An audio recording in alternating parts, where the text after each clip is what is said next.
our series. We're in the fourth of a series on spiritual practices. So if you think about a spiritual practice, think about it as part of your rule of life, your plan to follow Jesus. And so a spiritual practice just says, I've got my eyes focused on something, and I'm going to practice every practice that helps me get better at it. Right? I'm going to practice every practice that helps me get better at it. I can remember when our kids were in school and they were preparing for the SAT, and they would take practice tests, practicing as a part of preparation, right?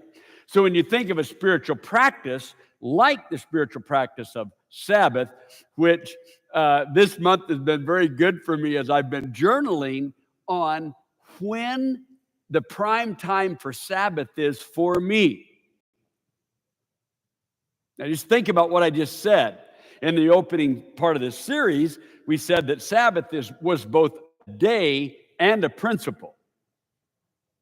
So when God told the people of Israel that the land needed a Sabbath, you realize that was for a year. It wasn't one day, it was a year.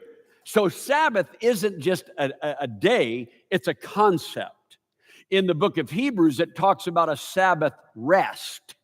But the Sabbath rest wasn't a rest for a day. The Sabbath rest, in fact, for the believer, represents eternity, an eternal Sabbath rest.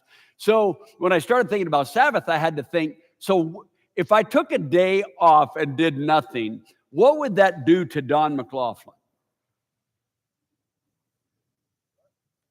What would that actually do to me? And it turns out that it would be, I don't know, it would just be like something like a clock exploding, all the springs going